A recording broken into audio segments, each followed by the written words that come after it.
Hello everyone, this is video for those student जिसके 11 waste हो गई है but still they want to clear NEET और they want to clear their basics in class 12. If you are class 12 so comment it below.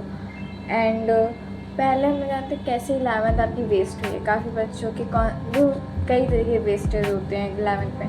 जैसे कई लोग concept clear होते पर प्रैक्टिस नहीं करते हैं, कई लोग कॉन्सेप्ट ही नहीं क्लियर होते हैं, और कुछ लोग क्या होते हैं मज़े में पढ़ लेते हैं कि हाँ भाई 11th ही तो हो जाएगा, है ना. ये अभी बोर्ड्स दे क्या है, इतना नहीं मन लगता है पढ़ाई लिखाई में.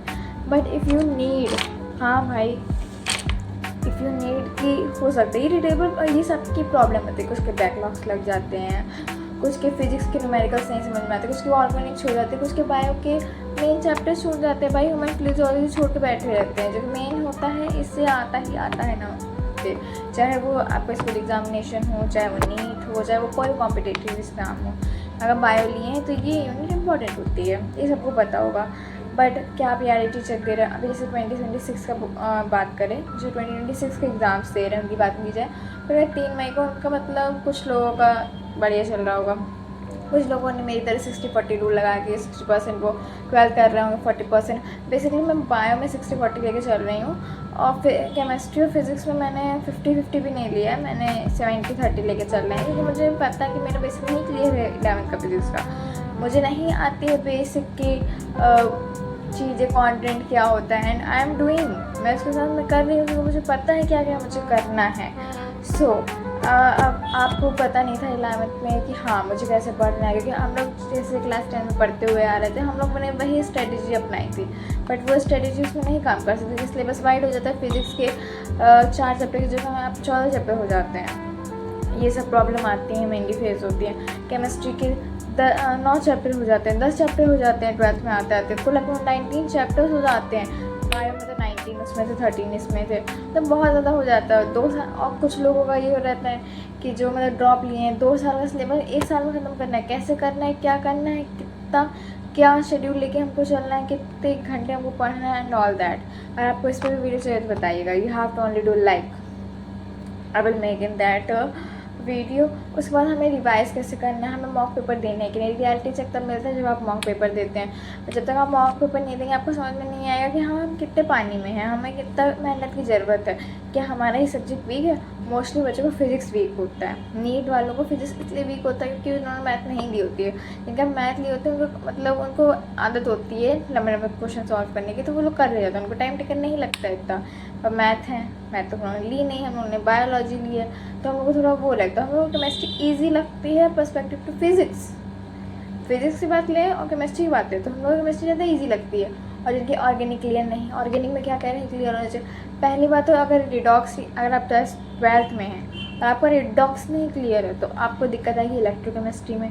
अगर आपका GOC नहीं क्लियर, कुछ चीज़ें केमिस्ट्री की बैकबोन है आपका 12th का भी, जैसे GOC ऑर्गेनिक में थोड़ा बहुत हेल्प देगा. आपका आइसोमेरिज्म आना चाहिए, कितने टाइप के आइसोमेरिज्म होते हैं, कौन सा मतलब कार्बोकेटायन होता है, क्या प्रॉपर्टीज़ होती हैं कार्बोकेटायन कार्बोएनायन की, ये सब आपको आना चाहिए. बेसिक टेक्नोलॉजीज़ होती हैं. उसके बाद बात करें तो आपको रिडॉक्स आना चाहिए, जिससे आपको इलेक्ट्रोकेमिस्ट्री, आपको मोल कंसेप्ट क्लियर हो ना हो बट आपको सोल्यूशन में क्लियर हो जाता है अगर आपको क्लियर नहीं है. उसके बाद करें तो वो आपकी इनऑर्गेनिक उसमें थोड़ा अलग है, इसमें थोड़ा अलग, मतलब पूरा टफिकेशन है एक तरीके देखा जाए तो, ओवरव्यू लिया जाए. बायोलॉजी में क्या है, बायोलॉजी में थोड़ा सा रिलेट कर सकते हो 11th का, बट मोस्टली क्लास 12 का जो है वो 10th से थोड़ा बहुत रिलेट हो सकता है. 10th से भी मतलब थोड़ा बहुत, पूरा नहीं रिलेट होगा. पहले कुछ चैप्टर्स हैं जो रिलेट हो जाएंगे. देखो इवोल्यूशन जो था 10th में हट गया था, तो हम CBSE वालों का तो नहीं था. यूपी बोर्ड में रहा हो ना रहा हो, I don't have any idea, but जहाँ तक मुझे पता है मे भी रहा हो, कह नहीं सकते हैं. तो इवोल्यूशन हट गया था तो उसका तो बोल जाएगा हम, अगर एकदम नया चैप्टर रहेगा अगर आप क्लास 12th में. तो मतलब ये थोड़ा थोड़ा रिलेटेबल चैप्टर्स थे. कुछ रिलेटेबल थे जैसे इकोलॉजी, ये थोड़े रिलेटेबल चैप्टर्स हैं और ईजी हैं, बट क्वेश्चन बहुत ज़्यादा न्यूमेरिकल वैल्यू पे आते हैं. ट्रीज़ कितने थे, मैमल्स कितने हैं, रेप्टाइल्स कितने हैं, और चार्ट से बहुत क्वेश्चन आते हैं. जो पाई चार्ट है उससे आते हैं. ग्राफ का मैंने आपको पिछली वीडियो में बताया ही था कि 3 ग्राफ ही हैं इसमें बायोलॉजी की क्लास 12th में, तो वो आप लोग समझ सकते हैं. उसके बाद हम लोग, अगर आपके पास कम डेज़ हैं या आप चाहते हैं, अगर आप क्लास 12th में हैं तो आप कैसे कैसे मतलब प्लान करें, कैसे कैसे मतलब करें, वो इस पर भी वीडियो चाहिए हम आपके लिए बना देंगे।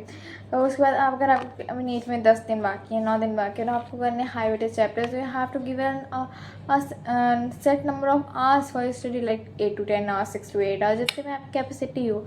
ये हर बंदे की कैपेसिटी अलग अलग होती है। रिवाइज कैसे करना, हाई वेटेज चैप्टर्स का रिविजन करो। बायोलॉजी में क्या क्या रिवाइज करो, ठीक है मान लो हमको 11th आती ही नहीं है, मान ले तो हम 11th को सर्टिफिकेट में 12th तो आती है, हम पढ़ के आए हैं, तो हम 12th का पूरा कंसेप्ट क्लियर है हमको, तो हम 12th रिवाइज करेंगे। ठीक है, जैसे मैंने वो बताया था मोस्टली वीडियो में कि ये चीज़ आती है। मैंने भी क्लास 11 में भी बताया है। एक लोग ने पूछा है किस लाइन से, तो आई will be making a video on that particular thing. ठीक है, और किस पैसे से, बहुत यूनिट ओवरव्यू भी इम्पॉर्टेंट है कि बायोलॉजी के यूनिट का ओवरव्यू क्या है, कौन से साइंटिस्ट ने क्या चीज़ डिस्कवर की थी, किस चीज़ पे डिस्कवर की थी और किस चीज़ पे एनसीईआरटी में दिया है, और फिर यूनिट ओवरव्यू दिया है। और रही बात 12th की, केमिस्ट्री की बात करें तो केमिस्ट्री में जो है ईजी लगती है केमिस्ट्री। ऑर्गेनिक आपको क्लियर है तो you can do it, organic easy लगती है। इनऑर्गेनिक में रट्टाफिकेशन है, ज़्यादा कुछ नहीं है, थोड़ा रिवाइज करिए हो जाएगा। फिजिक्स टफ है, फिजिक्स इसलिए 12th वालों के लिए टफ है, कॉन्सेप्ट बहुत आसान है बट इम्प्लीमेंट नहीं हो पाते क्योंकि क्वेश्चन बहुत टफ आते हैं। बोर्ड की भी बात है, और इसमें तो टफ आते हैं क्योंकि टाइम में बिजी हो। आपको 180 मिनट में 180 क्वेश्चन करना है, you have to give 1 minute for 1। और फिजिक्स अगर आप अगर आप अभी पेपर स्टडी चाहिए तो हम वो भी बना देंगे। और लोगों को मैंने बहुत सुना है यूट्यूब कंटेंट पे कि हाँ अगर आपने 11 वेस्ट कर दी है तो आपको मतलब ये नहीं है कि आपको मतलब ये मतलब टॉपर्स नहीं निकालते, वो लोग बताते हैं कि कंसिस्टेंसी मेंटेन करके रखनी पड़ती है। बट अगर आपको अभी तक कंसिस्टेंसी नहीं है और 9 दिन बाकी है तो आपको भी हाई वेटेज चैप्टर्स ही करने चाहिए। और अगर आप मतलब ड्रॉप ले रहे हैं और सोच रहे हैं तो आप बेसिक से स्टार्ट करिए। मतलब अगर ड्रॉप लेने का सोचा आप 2027 पेपर देंगे तो what you have to do only to make a paper लो। उसमें आप बताओ मुझे कौन क्या चैप्टर्स नहीं आते, मुझे ये पर्टिकुलर चैप्टर नहीं आता, मुझे ये पर्टिकुलर चैप्टर नहीं आता, तो मैं उसकी चीज़ें बनाएंगे। क्या बनाएंगे उसकी चीज़ें कि हाँ मुझे बेसिक मैथ्स नहीं आती है, मुझे मतलब ट्रिग्नोमेट्री नहीं समझ में आती, साइन कॉस में क्या बदलेगा ये, तो आपको वो क्लियर करना है क्योंकि कैनेमेटिक्स इसमें ही है।